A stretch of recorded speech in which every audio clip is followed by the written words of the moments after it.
Hey guys, Jay Young here with Young Red Angus. Thank you so much for making this video a part of your day. Today we're talking about planting cover crops following wheat harvest. So you can get this in behind wheat harvest or behind oats or barley after you harvest in the summer. This is a great way to get supplemental grazing for your cattle and add value to your farming operation and to increase your soil health. We'll talk about the pros and the cons and what you need to be thinking about before you get it planted. We'll roll the intro and get into it. And this is what we all feel, let's just not deny it. Something pulls and it tears in the deepest place. This is what we all know, why must we still fight it? It's time to open our eyes and acknowledge the writing on the wall. Today's episode is sponsored by Fed and Happy. Go to fedandhappy.com to check out their compost for your farming operation. That's fedandhappy.com. When planting a cover crop mix, whether it's following your wheat or in any situation, you want to think about what your goals are and why you're doing it going into it.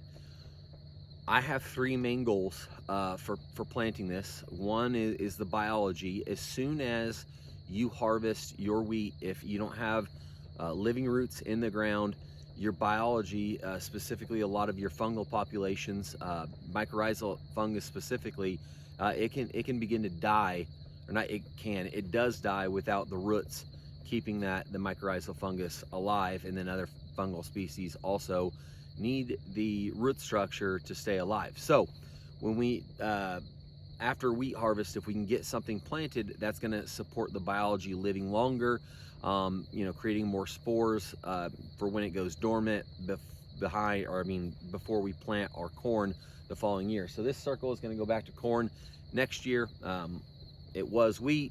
Now we have our summer cover crop mix. So that for me is number one, is keeping the biology alive.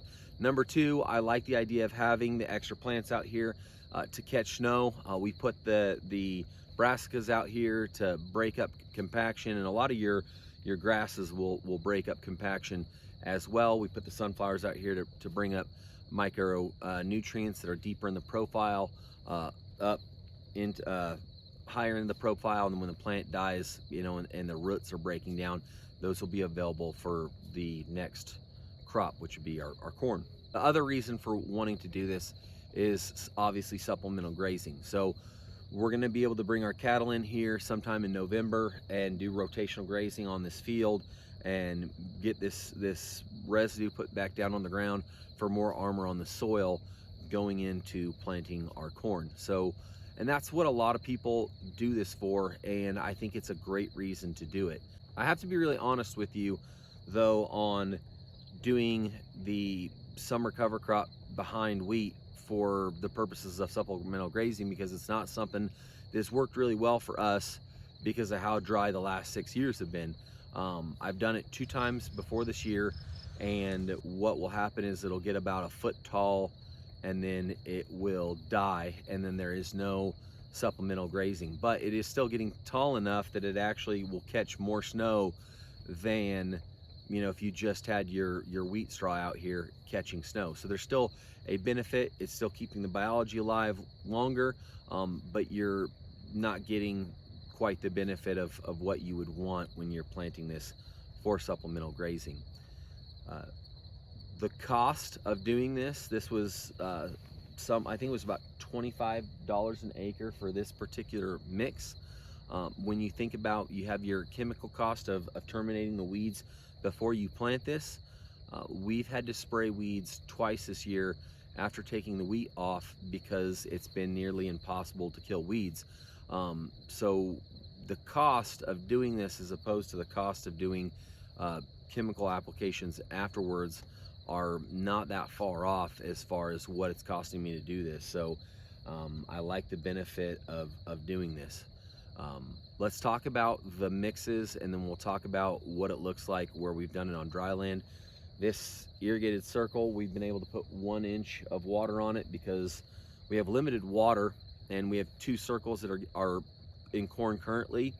They are getting the water for the summer. One of the towers went out So we were able to, because we couldn't use that tower, we pushed the water over here. We were able to utilize an inch of water on this. This is doing better than our other 2 fields that we have in summer cover crop, because we were able to get the extra inch of water. This I thought was going to be the perfect year to do this, because we've had a ton of rain all the way up through August, the beginning of August, and we haven't had any rain since the beginning of August. So the corn is dying and turning, and the milo's turning, and the cover crops are really struggling right now. So it's a weird year. Seems like every year is a weird year, that there's no consistency in our moisture patterns or what we have going on here in western Kansas. But this is what I have to show you, and this is how it turned out. So let's talk about what's in the mix, and then I'll take you and show you what it looks like on the dry land that we planted. All right, what my goals are in most mixes, I start from the idea of I want at least 8 species out there. I want 2 grasses, 2 broadleafs, 2 brassicas, and 2 legumes. In this particular mix, I didn't do that. So on our grasses, we have 4 different types of grasses. We have foxtail millet, we have pearl millet, we have BMR, the BMR Sudan grass, it's a dwarf Sudan grass that gets really leafy. I love that. And we have Jimmy red corn out in this particular mix. For the legumes, just picked 1 legume. We went with the sun hemp. I love how tall the sun hemp gets. It has rapid growth. And so sun hemp is what I go with a lot in these summer mixes. And I for grazing purpose, I just thought, let's focus on some of the other species rather than doing a ton of legumes. I was wrong. Apparently we did plant cowpeas out here. There's one right here. For our brassicas, they're really struggling. I tried the collards this year and the African cabbage, and right now they're not liking something. They're not liking our soil type, the temperature, the lack of moisture, but they're kind of behind everything else. Then we have, for our broadleafs, we have sunflowers. I have sunflowers almost in every mix, and buckwheat in every single mix. So that's what we chose for this particular mix. Well, folks, farming and ranching is pretty crazy. I was filming yesterday's video, heading to this field, and the fence apparently broke sometime last night or this morning, and my heifers got out, so I spent a good hour getting them back in, fixing the fence, and I had to go through the rest of the stuff that I had to do yesterday. So here we are the next day, finishing up this video. I also lost my gimbal that keeps all of my footage straight while I'm filming. So if you notice that the camera shakes a little bit at the end of this, that's why. We'll get one ordered, and you won't have to deal with shaky cam from me anymore. So I'm at this field. Some parts of the field have completely droughted out and died. We'll look at that right now. You can see, like, even the volunteer wheat down here is beginning to die. Here's some cover crop that's shriveled up and dead already. And you can see, just looking through this row right here, it's just not doing all that fantastic. There's some volunteer wheat. There's some shriveled up and dying cover crops. So let's run over to the better part of this field, and I'll show you what the better parts look like. And then I'll take you to one more field that we planted cover crops on right after we took the weed off. Right here, things look a lot better.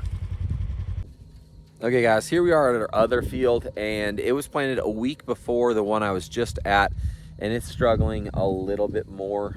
You can see that the tips of the leaves pretty much across the entire field are getting a little brown and burnt up.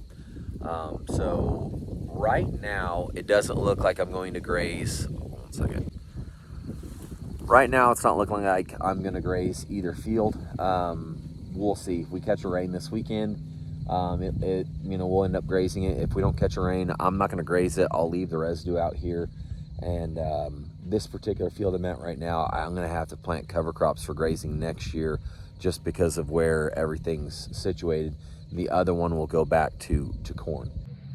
So guys, closing thoughts on getting cover crops in behind your wheat.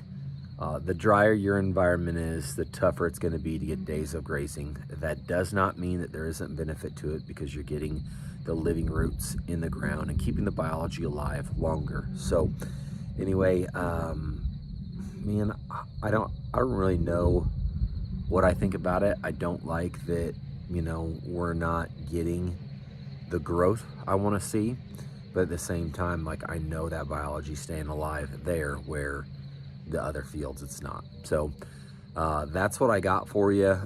Really, to be honest with you, I'm kind of torn. You know, I see the why people would be hesitant to do it in my area because of how dry it is and the lack of growth, but I also know what the biology is doing. So anyway, I hope you guys enjoyed this video. Stay tuned for next week and leave a comment below on what you would like to see in a future video. This is Jay Young, out.